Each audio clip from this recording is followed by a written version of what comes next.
You are listening to Fantha Tracks. Because of the following special program, Wonder Woman and the Incredible Hulk will not be presented this evening.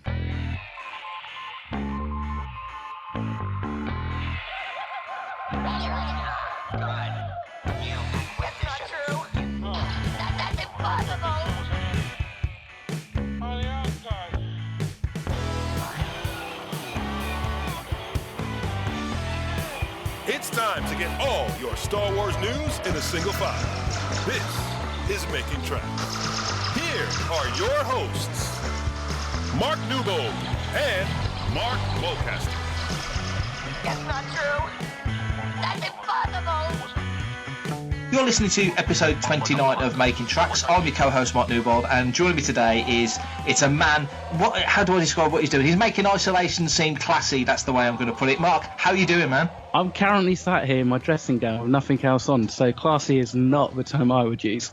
You're living your best Hugh Hefner life. That's what you're doing. Absolutely. Yes, my smoking jacket, clearly, even though I don't smoke. Yeah, I'm good, Mark. How are you? I'm good. I'm trying to stay busy. But yeah, no, not too bad.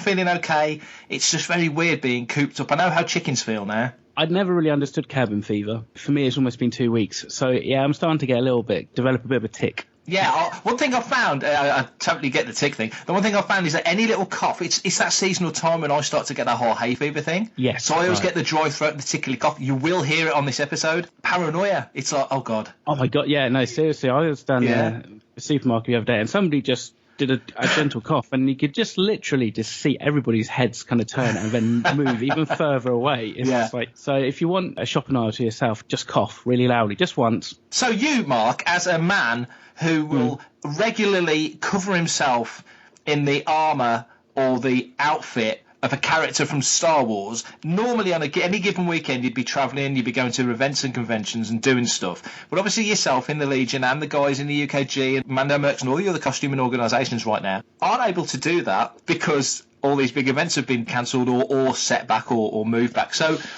what are you thinking at the moment, given your position with the Legion? You know, what's your team and your crew sort of headspace at the moment, given all of this? Obviously, with the Rebel Legion, each base has got overarching mandates and directives by the Legion Command and Officer and also the Council, but also a lot of stuff falls down to the local level. So at the base level, we took the decision pretty much as soon as MCM Birmingham got postponed, that we would contact all of our events for the next month, so up until the end of April, and just cancel them. So we did that before there was an actual official stance by the main Legion. Yeah. Just because obviously both the 501st and Rebel Legion are very American-centric when it comes to their command structure. So therefore, they're a couple of weeks behind us in the coronavirus, although that's possibly catching up, unfortunately. So that decision came, about a week or so later, but that was fine. So we had already done that. And now everybody's in a holding pattern. Obviously, the good thing is with both the 501st Mando Mercs and the Rebel Legion, we're an online community, so there's a community spirit. There's people doing stuff. I think today there's a Google Hangout for an armor build. Obviously everybody's in their own homes and stuff like that. So there's social stuff going on. Facebook's good, and the forums are still active.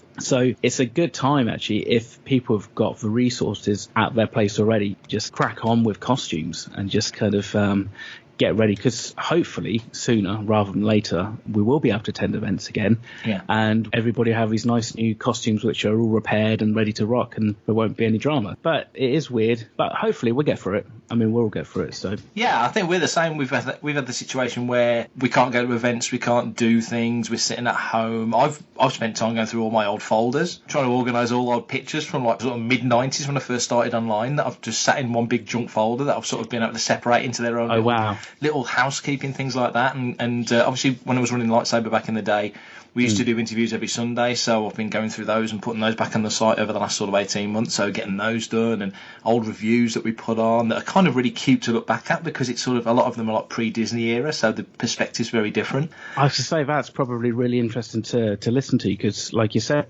pre-Disney, post-Revenge of the Sith, I'm guessing, so therefore, completely different mindset. I kind of peaked too early, and I did literally go through and blitz my Star Wars collection. I bagged and boarded all my comics kind of sorted all that stuff out, and I've caught up pretty much with the Marvel comics now, which is great. But yes, I'm thinking, oh no, now what am I going to do? So luckily, we now have access to Disney Plus. Yes, well, good point. And we were going to get to that, but let's talk about it now. Disney Plus is here. We've got it. We've got the first 3 episodes of The Mandalorian. Of course, we've got Clone Wars as well, which is all right. I think we're getting 2 episodes of Clone Wars at a time. The Friday just gone, we got episode 3 and 4. So give it a couple of weeks in theory, we should be caught up with the US. Yeah, which would be great, which would be fantastic. You know, get us all talking again, which is what we've dreamed about since Disney Plus launched in November back in the States. Yes. So, it's given us a chance to... I mean, this morning before we started recording, we got it all loaded up on the Fire Stick. So I've had Disney Plus on the computer, but we couldn't get it on the telly, and then hang on, I'm sure the Fire Stick will support Disney Plus, and it does. So we've got that sorted out, so that's brilliant. So Ruth's currently upstairs watching stuff on the Fire Stick. What do you think of Disney Plus so far? I mean, I think the interface looks really tidy, so it's a nice looking place to go, isn't it? It's clean and it's easy. It seems pretty straightforward to navigate, and for us obviously it's great because right at the top it says Mandalorian, and then the third box along says Star Wars, so you don't have to hunt too far to find content. Great selection of content. I was surprised that they had Solo up, which is quite cool. I think Last Jedi is as well. Last Jedi is definitely up there. It's the first thing I watched, really weirdly, because it's not my favourite Star Wars film. It was the first thing I watched because I thought, I've not seen it for ages. Oh, really? And I thought, I'm going to sit and watch it. And I sat and watched it thinking, well, I'm going to watch something first on Disney Plus. Let's watch something that means something. And watched it and really enjoyed it, actually, with a bit of distance. Also this week, very fortunate to have been sent a copy of Rise of Skywalker on Blu-ray, so I watched that and then watched Last Jedi, and then oddly ITV showed Force Awakens. So I've watched them all completely out of order. I've watched them back to front, basically. But it was good to watch, and like you say, the interface is good, the quality's really good, and just everything about it. It's just nice to know it's finally here. It feels like, we've had all this time as UK fans, especially, and European fans, of course. And the States is always going to get things first, because that's just the way it is. That's where the money is for Disney, isn't it? So it's understandable. But it's just nice that we're all kind of on the same page now, and like you just said, by next week hopefully we'll have caught up with, well, we've just had episode 6 of Clone Wars come out, haven't we? So so by the following week we'll have caught up, won't we? So and we're all on the same page, so it's good. I think so. Happy days. That's good. I mean, it does put the pirates a little bit out of their business, but that's good. I wouldn't know anything about that, Mark. I don't know what you're talking about. The Clone Wars looked great, and I think I have to say just because I like to balance it out with positive and negatives, I think the only slight kind of niggle I've got is when it comes to the actual the saga films. The only bonus content or extras that they have are the deleted scenes, and we know this. That's all there is at the moment. I mean, I haven't watched any of the films, not because I don't want to, just because I was kind of saving that to a point whereby I have nothing else really to do. So by the time I finished reading the Rise of Skywalker novel and caught up with comics and stuff, I figured then I can sit down and watch the films without feeling like I've got other stuff to do. And also they're not going anywhere anytime soon. That's true. Is it true that New Hope's in 4K? Yes, it looks like they're all 4K, and they've done an HDR pass, I think, at least on A New Hope and stuff. I've not seen it. Obviously, I think I've mentioned before that the Mandalorian HDR, the high dynamic range version of that, has caused a bit of controversy with it's not as people were hoping in terms of look and feel. But it's all there. So the Empire Dreams film documentary, that's like 2.5 hours, so that is pretty much a separate film in itself. So I've not seen that for so long. I'm really looking forward to sitting down and watching that again. I put it on yesterday. I was just about to start watching it. It was kind of about 5:30, 6 o'clock. I was like, I want to just sit down and watch this in one run. So I stopped it, but it did have a disclaimer at the start, which basically said that the film had been edited from its original release. So I'm curious to see if it's something that they've omitted or if it's either extended maybe for the length or so I don't know. I might have to do some comparisons if I can find a couple of different copies and compare. But well, there's a mission for you. That would be something interesting to do. That's something to do. That's something to do on week 3. Yes. There you go. Week 3, when your hair's down to your shoulders and the beard is sort of bushing beyond your nose, and you've completely lost your mind. Yes, exactly. And I'm just sat there, just kind of in my socks and pants. You sit there in your socks and pants anyway. What are you saying, man? To be fair, yeah. You haven't seen me. So we're talking about Disney Plus. We've mentioned Clone Wars, which we will come back to in a few minutes.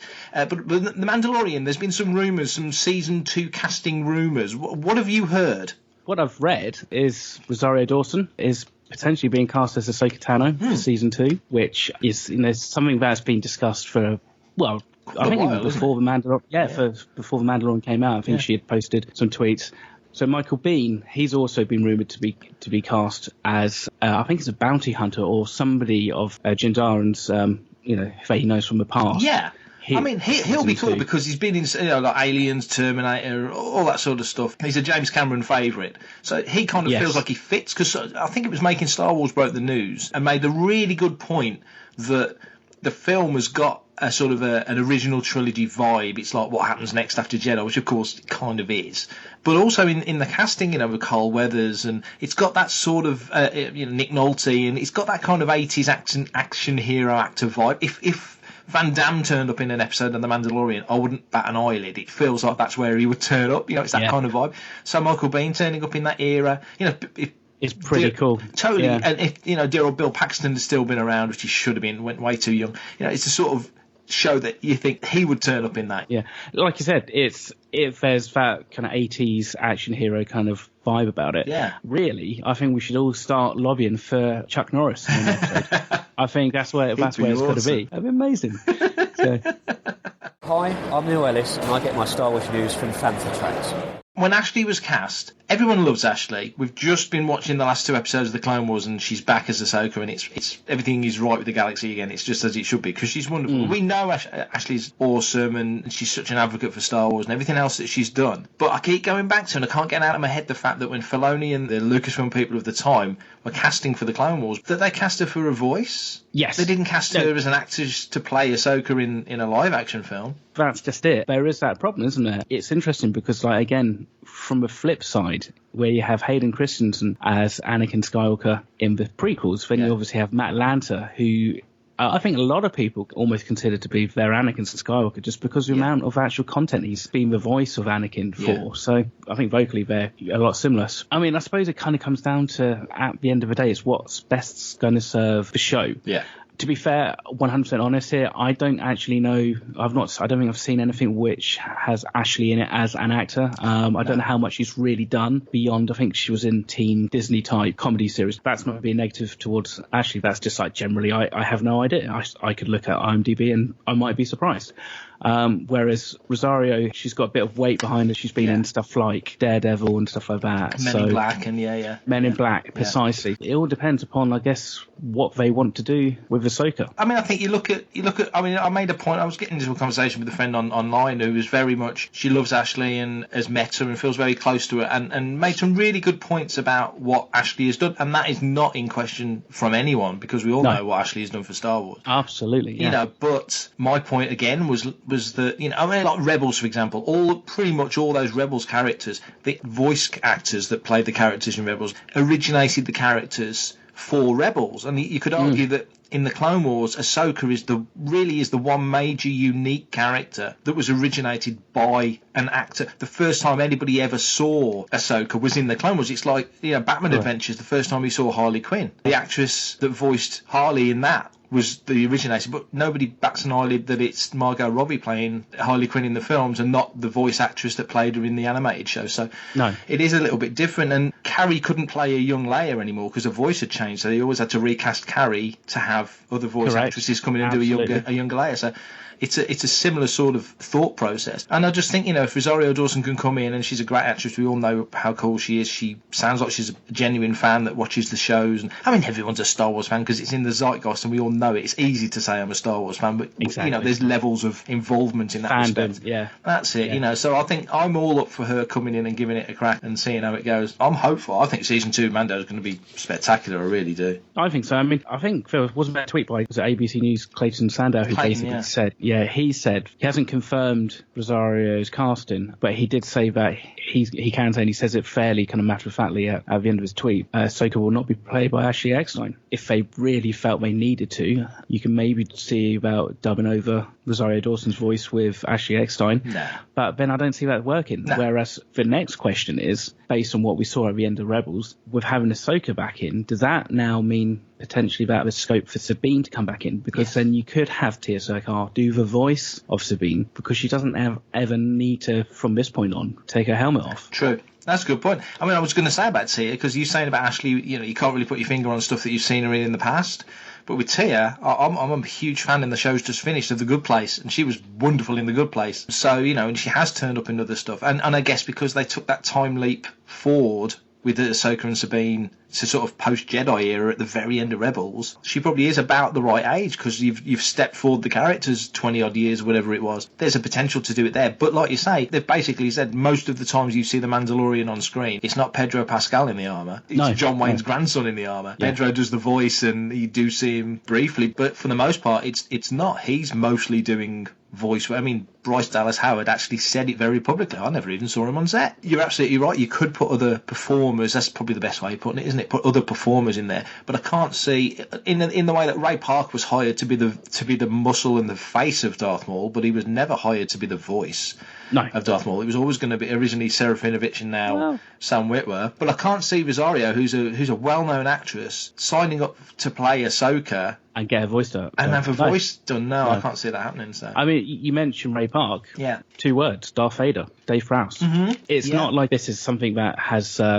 It's not new. Has never happened. Exactly. It's happened since 77. So I have actually got Ashley's IMDb up, and looking at it, she is very much a prolific voice actress. Yes. But other than, I think, a couple of reality type stuff, fashionably nerdy, geek, chic TV. Okay, so there's a Black Widow movie. Oh, was it presented by her? Yeah, so that's presented by her. But really, it's pretty much voice. Yeah. Action. And the thing is, I don't see... I mean, she put a statement out because obviously she's had so many people ask, and she's the kind of lady that if fans are asking, she'll want to give an answer. And a lot of people read it in the way, oh, how disrespectful to Ashley, blah, blah, blah.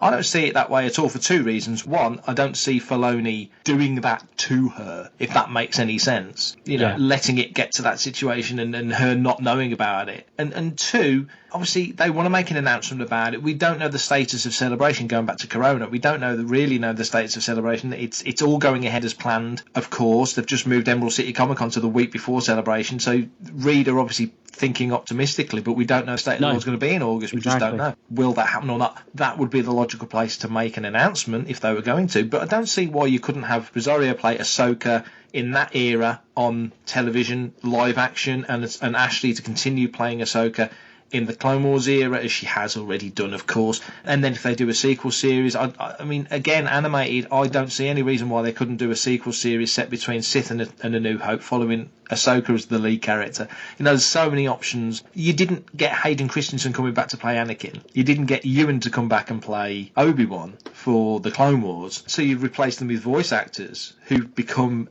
every bit as associated with the characters as they were. Ashley is the most associated with Ahsoka, of course, but things being what they are, there's no reason why she couldn't carry on, because would you get Rosario Dawson to be able to commit to a regular ongoing animated show? I don't know. So there's lots of ifs and buts and maybes. And also, like you say, it could just be the physicality, or maybe the physical, like the actual on-camera presence. Yeah. Ashley she's lovely, and she's as cute as a button because she's quite small and petite, but actually how would that read? Yeah. Like you say, when maybe she's face to face with John Wayne's grandson, in a Mando costume. Yeah, but I always think it's a bit like when they cast the kids for Harry Potter. And like in the books, he only ever saw on the covers of the books, but like Harry was normal height and Ron was the shorter one and all that. And then you get, Rupert Grint, who ends up being like a big 6-foot bruiser, and poor little Daniel Radcliffe's still about 5'6". So you just can't account for those sort of things.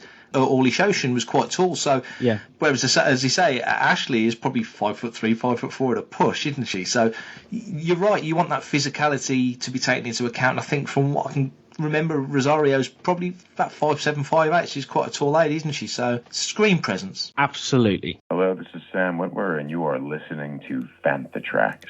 A couple of little mini announcements about making tracks in the short term. Whilst all this stuff is going on, whilst me and Mark are sitting at home twiddling our thumbs thinking, I don't want to paint the kitchen, but I've got to, and stuff like that. We can't guarantee, but we're going to try our best to put an episode of Making Tracks out every week. So every Sunday we're going to sit down and we're going to record and we're going to try and get it edited and out by the following Tuesday. So hopefully, going forward for the next few weeks, the shorter the time the better, because that means the world's getting back to normal.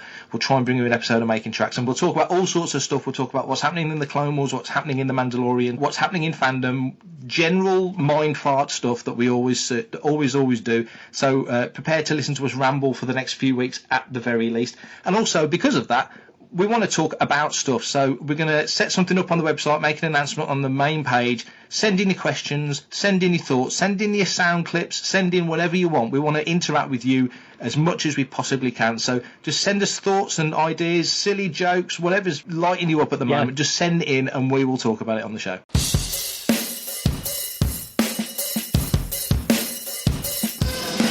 This is Desert Planet Discs. Coolest sounds this side of Mos Eisley. The latest 2 episodes of the Clone Wars. So we're back on Coruscant. We're down in the underground. We're on 1313, which of course we've wanted to see forever. Ashley's back as Ahsoka. First initial thoughts of the previous episode, Gone with the Trace. What did you think of it? I loved it. It lit me up. It looks amazing. What did you think of it, Mark? It's a fun episode. It's a different pace to, obviously, the Bad Batch. Bad Batch arc was just full on clone action from the first minute. I have to say, I really appreciated from a costumer perspective and also from a colours perspective the kind of a teal blue jumpsuit that Ahsoka is wearing. It kind of really offsets her kind of skin tones and stuff. That was quite nice. I thought the kind of the prologue kind of catch up was really well done. I thought it encapsulated what a viewer who hasn't maybe necessarily seen the previous 6 series of Clone Wars needed to possibly know to get on board with this episode. Yeah. And it was great, but actually it was pretty much just a couple of days after she kind of left. I don't know if they actually mentioned that. I've only seen the episodes once because I like to rewatch them once they actually on the Disney Plus app. But it was cool. Some great looking background characters that all look a little bit familiar from my Star Wars collection. How cool was that? When somebody made the point and pointed out that they're wearing the absolute outfits that you saw the Ballatoy figures wear back in the day, and I put a piece on the side about it because I was like, well, I saw the characters, but it just didn't click in my head when I was looking at it that, oh my God, they're wearing the proper inverted commas clothes, you know. That was a brilliant little piece. That was lovely. Yeah, that was great. And the thing is, I think that was one thing, I think we maybe mentioned already, one thing tonally lacking from the sequel trilogy was that you didn't have these brightly coloured characters, you know, like the green Rhodians and stuff like that. And also some of the costumes were muted as well. You know, there's a Gotal in there, which I thought was cool. And obviously you had like the Death Star droids kind of acting as servers when they sat around that kind of bar thing at the end of the episode. It's a fun episode. I thought how they kind of handled the fighting and the action was pretty cool. Yeah. Because it was, obviously we know that Ahsoka could just basically handle herself with or without a lightsaber, but it was done in a really nice, fun way, kind of almost from like the perspective of Trace, you know, just met this woman. Seeing it without the knowledge of what she was actually doing. It does look a little bit kind of fantastical when you kind of see these like Jedi jumping around and stuff. And I'm guessing like Ahsoka had to kind of hold back because I'm pretty sure she could have just totally just thrown a box at them and would have sorted it out. But it was a fun episode. It's nice to maybe have that pace kind of slow down a smidge, so it's just a little bit different from the Bad Batch. What did you think? Totally the same. It was a nice change of pace because if it's just foot to the floor, you know, you can only watch pod racing for so long before it's just cars going around the Scale Electrics track, you know, but when you watch it in isolation, it's the most thrilling thing in the galaxy. It was cool to see, again, it was cool to see Ashley back as Ahsoka because it's Ahsoka, but also going to 1313 there's all the connotations of that area of Star Wars that we never got to see, which I'd still hope we do get some more investigation of that, because when you were down there, when you first met Trace, when you first saw the ship and the whole scenario and her sister, and I've got to say the voice actor in it is absolutely on point. Trace and Rafa, I could listen to them talk all day. I think their voices just sound fantastic, so I'm totally hooked on all of that. But me as a fan, I was always more interested in the underworld, that side of the galaxy I've always found fascinating, and the bits that really spoke to me was when you were talking, when Ahsoka was... I got the sense Ahsoka was almost expecting them to go, my God, you're Ahsoka Tano, the famous Jedi Padawan or whatever. She thought they would know who she was, and they were like, oh, the Jedi. Well, you know, it was almost like they're still up there, you know, oh, the Jedi don't like us. And it very much went back to the original, the prequel trilogy vibe that you got from the general public of like Jedi scum, you know, and all that sort of some Jedi poodoo and all that malarkey that you heard in Attack of the Clones. Yeah. I mean, we know Coruscant is on many levels, but you don't realise that they don't necessarily get what's going on a mile above their heads.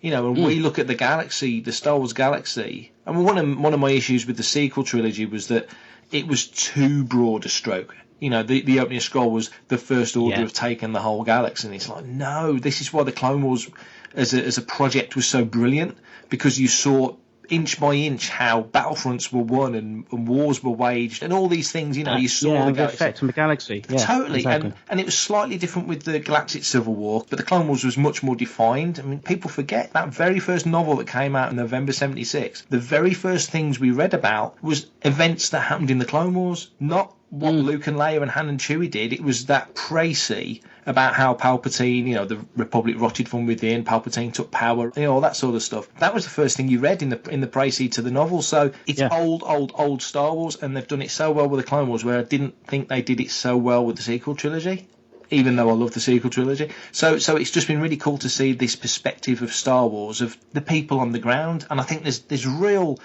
value in seeing the events of Star Wars from real people, because 99.9% of the galaxy are people like you and me, just going about our business, just living normal lives, never leave their planet. How many Americans don't have a passport and have never left the States? Sort of logic. All these people, massive 90+% of people will never leave their home planet, never leave their country. Right. And I guess if you were to equate that to Coruscant, it's going to possibly be how many of them have actually gone, let's say, maybe 10 levels up from where they live. Yeah, or can afford to do it. Yeah, exactly. I mean, so there was that interesting kind of, you know, what they said about the air being cleaner up there and all that kind of stuff. So it's definitely a two-class kind of, at least a two-class system going on. And I'm sure that will be it. And I'm guessing that they're going to discover that Ahsoka's a Jedi, and she's going to have that conversation. They might possibly change how they, at least how Trace deals with her, or like, you know, gets on with her. Maybe there might be that privilege kind of thing that she's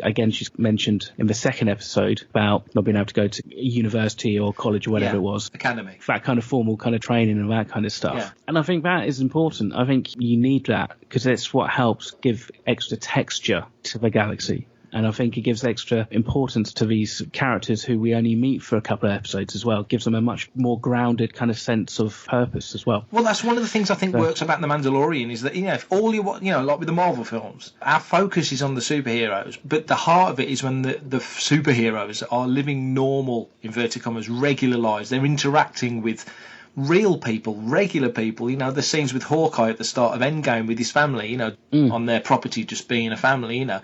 Gives it weight when the poodoo hits the fan. And I think with Star Wars it's kind of the same. You know, not everyone has Jedi powers. Personally, I don't think they should. I don't think that makes things better, that if everyone can be a Jedi, because then who cares? Yeah, they're all Superman. Big deal. Superman's special because he's the only one that's got those powers on Earth, isn't he? Precisely, and that's it. And that's the whole thing of, even I guess maybe to an extent with like X-Men stuff, where it's like if everyone's a mutant, it's more of a level playing field. But, you know, what kind of creates that conflict is actually that not everybody has those powers, or some do, but to a lesser extent, and don't actually realise it. So and a lot of the time they don't. They want to be normal. They want that normal, regular life. They're extraordinary people, but you realise that for the most time they're hankering for that normal life. It's always the grass is always greener thing, isn't it? You know, and I think Ahsoka's in the middle of that in these two episodes. I think the one thing I didn't really feel for the first episode was a kind of sense of Ahsoka knew where she was going, and I don't think she does. No, I think that's the point. I don't think she's got a game plan. I mean, you could tell by that kind of speeder bike where she's on, she clearly hasn't got much money. No. She's probably nicked it or something. She's headed to somewhere where she thinks is possibly going to at least give her a jumping off point so she could start the rest of her life. But it's like anything, you know, to an extent, maybe if you're institutionalized, let's say if you've been working for the same company for many years, or if you just come out of the armed forces or something like that, is actually those first initial months of transitioning back into civilian life is really critical, because that's when bad decisions can be made and can really affect the rest of your life. So that's a really good point. The fact that in her framework as a Padawan, she's sent on a mission. She hasn't got to worry about paying for coaxium. She hasn't got to worry about any of that. It's done. You know, she lives at the Jedi Temple, food's on the table. All these basic things that she probably never even considered now is suddenly an issue. You know, she's got her powers, but there's a conscience thing. You know, in the second episode, Deal No Deal, you know, there's a moment where, I won't say too much because people are going to see it next week, but, you know, there's a moment where they're on a mission, they're doing a job. We will say that it goes to Kessel. You see that in the trailer. They get a Kessel. You see them more from Solo a Star Wars Story, which was really cool to see, because I love that film. Yeah. You know, and all that stuff, you know. And there they are, and there's a choice to be made. And there is one thing I will say, without spoiling anything too much, is that spice is involved, because it's Kessel, that's no shock. But you learn that spice can be refined into things other than drugs, because spice was always drugs. You learn that it can be refined into other things, which I found fascinating. I've never even considered that. So I thought, well, that's a very clever, if that's a retcon, which it's kind of got to be, because I can't imagine Disney want to particularly be promoting drug smugglers. Drugs. That's what it is. If that's a retcon, if that's a turnaround to sort of nudge the dial a little bit to, well, it's not always drugs, you know, it could be turned into something else. I thought that was a very smart bit of business. I quite like that. But also, you think about opium and stuff like that. Yeah. They all had, a lot of times, and we see that even now with marijuana and other substances, medicinal uses, and were used for various things, you know, like morphine. So it makes sense that there will be people, as with everything, will see the good in a substance or a whatever, and will use it for the good. And then there'll be other people who will be like, I can make money from this, I can monetize this, and I can turn this into something that people need. Yeah. So it's a nice little distinction to make, though, wasn't it? Absolutely. Like I said, it gives that extra depth that I think the Clone Wars has always been so good at doing. And what I really like, because when I just watched the episode, I was like, so this is Kessel, but it doesn't look like Kessel, and it's very much a planet of two halves. Totally. Which is, again, something that from a lot of the planets that we see in Star Wars doesn't tend to be the case. So that was quite interesting. I won't say anything more than that, because, like I said, it's not out until hopefully this Friday coming. Yeah. But I always come back to the point that, you know, in Star Trek, you know, Vulcan is always sort of that rocky, sandy, mystical place, and all Romulans have bowl haircuts. And now you've been watching Picard, and you've seen that there's all kinds of different looking Romulans, and they've really, and the same with the Klingons in Discovery, you've kind of opened up the borders a little bit to the uniqueness and individuality of people. But if an alien came to Earth and landed in Antarctica, they'd think all of Earth was like Hoth, but if another alien landed in Brazil, they think all of Earth was like Yavin. You know, so we're such a mixture of environments in this one little blue marble that we live on. The Star Wars galaxy is going to be the same, and it's great. Like you say, we saw Kessel and we saw the one side that you allude to, but then we did definitely see the Solo, the Star Wars story side of Kessel as well. So it was beautifully put together. Before we move on to our final topic of this episode, the animation is so gorgeous. There's some shots of the Silver Angel that looked phenomenal. Just the way it was shot, the direction, just the music. Kevin Kiner's absolutely knocking it out the park with this episode. Just everything about it was fantastic. It looks $1 million, doesn't it? Yeah, it looks great. And one thing I have noticed, I think, pretty much in almost all these episodes, there's these little subtle, well, not actually that subtle because I picked up on them, nods to like scripts from the OT in previous films and stuff like that. Well, I know exactly. So, you're talking about that scene in Jedi. Yeah. Approach and Endor, but with the detention cell combo. Which is fun. Sometimes it does feel a little bit on the nose, but at the same time, it's just like, just go with it. Yeah. Just enjoy it. It's subtle enough, isn't it? Yeah. No, I'm really enjoying it. Well done, Lucasfilm, for bringing the Clone Wars back. Because obviously Lucasfilm pulled the plug on it way back when, because it was very tricky given the whole Cartoon Network associations with Warner and Disney being purchased and all that stuff. So the fact that Filoni's had the chance to go back and wrap up season 7, I've got to say, what are we, 5-6 episodes in now? I've enjoyed every episode tremendously.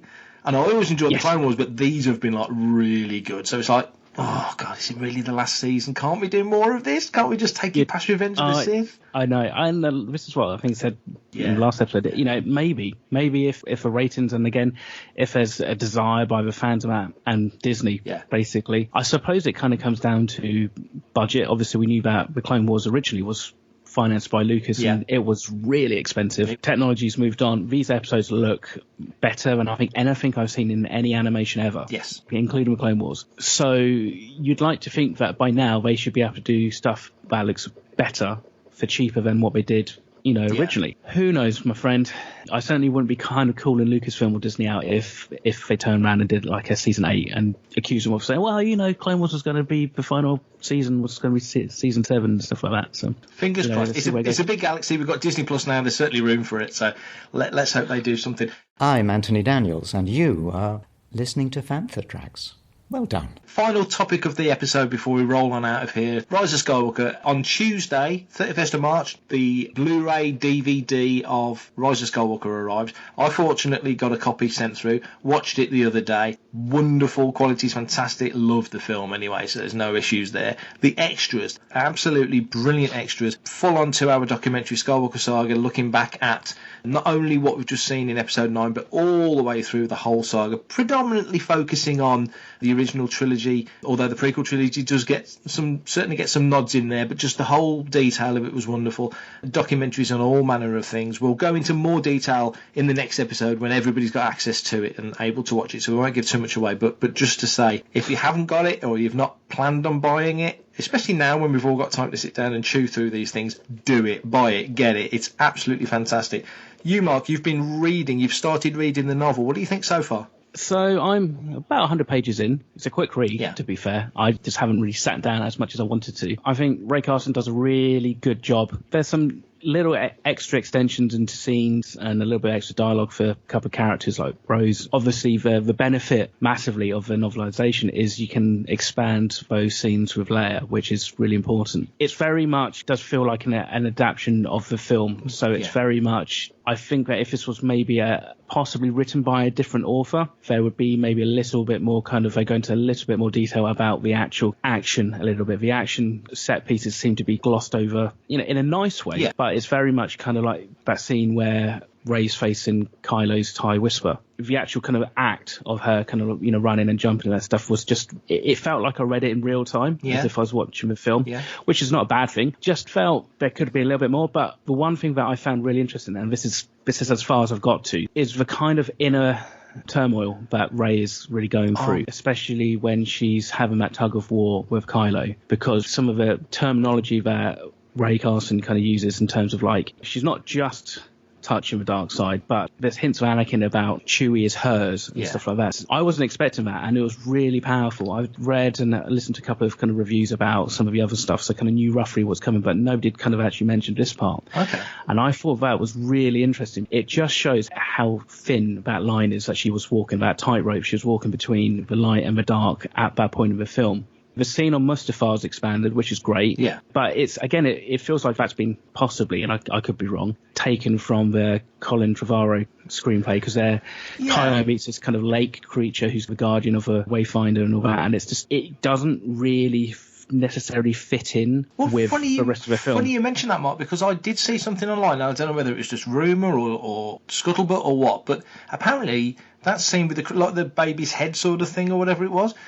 apparently filmed. Apparently, I don't know. Really? Yeah, apparently it was. So, and at some point it might come out. So I don't know how true that is. Again, listeners, if you've got any info on that, please send it in. We'll talk about it next episode. But I know there's certainly pre-production sketches and images of this creature. But yeah, I mean, I just wonder. I think, you know, you look back to the Alan Dean Foster novel, the original inverted commas George Lucas one. You know, that was written from early drafts. You know, it's quite different from the tone of it. It's quite different from the final film, but still probably, along with Revenge of the Sith, probably my favourite adaptation. Whereas Empire feels much more linear to the film. It's literally almost like Donald F. Gluck sat down, watched Empire, and wrote the book off the back of seeing the film with a script in front of him. Yeah, this does have that feel a little bit. Jedi felt a little bit different again, but still, like I say, you know, the gold standard for me of all Star Wars adaptations is Revenge of the Sith, Matthew Stover, and just saying what you just said about being inside Rey's head. You know, all of the Sith adaptation is from Ben's point of view. This is Ben Kenobi. He does this, that, and he thinks this, that, and it just totally gets inside their heads to the point where it was such a good adaptation, but spun off in its own voice, if that makes sense, so well. Yes. That a lot of what you sort of attribute to Anakin's thought processes kind of came from the book more than the film. That seems to be a criticism. People are like, oh, you shouldn't have to read the book to understand the film. And you do understand the film. It's just with the book you understand it just that little bit better. It's so difficult to show on film what a character's motivation, what their internal dialogue and monologue is, and their kind of internal motivation is, because it's internal. And I kind of said this to some people about The Last Jedi novel by Jason Fry. I said, you read that, the scene in The Last Jedi, which I think helped the whole kind of argument where Luke is, was when he touches the Force and he touches Leia, finds out that Leia's been injured, and then it's a lot clearer about his decision was to then go to Rey and then say, okay, let's go and do this. Yeah. Which I think kind of gets lost in the film. Yeah.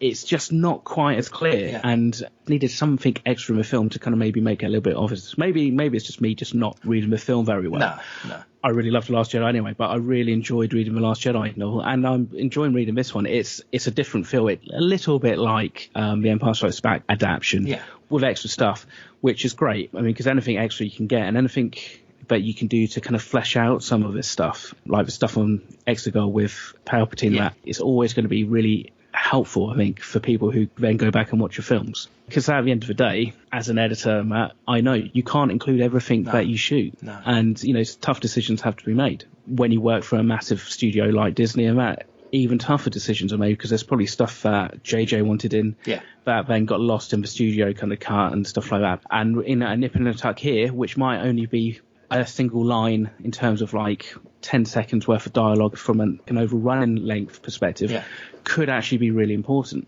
or maybe not necessarily important to the overall story for the average viewer, but to the fans could be really important. That's true. Does that make sense? That's true. And that makes perfect sense. It does. It really does. And Lucas always said this. He compiled all the footage you could compile and says, right now I'm going to go and make the film. He made the film in the editing suite, didn't he? That was always his thing. He always saw himself as more of an editor than a director or a producer or a writer. You've got options, then you're putting the jigsaw together. Yeah. Even though they had, Mary Ann Brandon actually on set editing for Rise of Skywalker, you're not actually necessarily thinking when you're filming about the edit in the same way as when you're just sat focusing on the edit, because you've got to think about, at the time that you're filming this stuff, as a director, your primary concern has to be directing the actors. And as we can probably arguably say, you can see with prequel trilogy, the acting direction wasn't possibly as good as it could be, based on Lucas not necessarily being that comfortable dealing with actors, and also possibly being maybe a little bit more kind of sidetracked with the VFX side of stuff. Yeah. Performances do then slip because of it. And obviously, there's that amazing footage from the beginning documentary from episode 1, where you actually see the edit suite with Ben Burr and Lucas kind of actually splitting people's performances, so cutting people out and take doing 15 all that kind of this stuff. And take 13 of that and all that. Yeah. Exactly, which one, as a film purist, one would hope that doesn't happen as often as it does, but I know, looking at my timelines that I work on sometimes, that sometimes does happen for various reasons. It could be a continuity thing. It doesn't necessarily need to be a performance thing. It could just be in the wide, somebody sits down earlier than when they sit down on the close-up and do that kind of stuff. So fascinating stuff. We will talk about this more. You'll probably be a good chunk of the way through the book by the time we catch up next, I would imagine. The plan was to get it all finished and read by this episode. Next episode, I'd like to think so, and hopefully I might get a chance to listen to the audiobook, which tends to be where I consume all my Star Wars novels these days. And Mark Thompson does a phenomenal job, and has done for countless years on these books. So I'm looking forward to that. Brilliant. Well, we will reconvene next week. We'll talk more about the Clone Wars, because we should all be up to speed by then pretty much. So we'll talk more about the Clone Wars. I'm sure there'll be more news coming in throughout the week. We'll see where we are with this terrible situation that we're all sort of sitting under at the moment, and we'll talk a bit more about the novelisation of Rise of Skywalker. But we're going to rock off for this episode now. So Mark, thank you as always. We will speak next week. Yeah, my pleasure. I guess everybody just stay home, stay safe. And for those of you who are working on the front lines, thank you for everything that you're doing, not just here in the UK, but obviously across the globe. The difference is that everybody's making, you're working in retail or medical, it does mean that actually countries and people's lives are being saved. So keep up the good work, and look forward to seeing everybody healthy and well, hopefully, next week. Absolutely, well said. Yep, stay home, stay safe, keep in touch, drop us a line if you've got anything you want to say, anything you want us to talk about. We will talk about anything, and we'll catch you all next week. If you want to get in touch with Panther Tracks, this is how you do it. You can drop us an email, radio@panthertracks.com, or you can comment on our Twitter, Facebook, Instagram, Pinterest, Tumblr, any of our social media feeds @Panther Tracks. If you want to listen to the show, you can tune in on Apple Podcasts, Google Podcasts, listen to us on Stitcher, subscribe on Android, listen to us on Spotify, on SoundCloud, subscribe on TuneIn, listen to iHeartRadio, or even on Spreaker. We're on smart speakers such as Amazon Alexa, Apple HomePod, Google Home and Sonos. We're also available in your car, if you've got a car or an handspeeder, with Apple CarPlay and Android Auto, or on your gaming consoles and your television. You can find us on Panther Tracks TV. You can get the Panther Tracks app, can't recommend that highly enough, available on all platforms. And for any details on how to listen in or subscribe, head to the Panther Tracks radio landing page on panthertracks.com.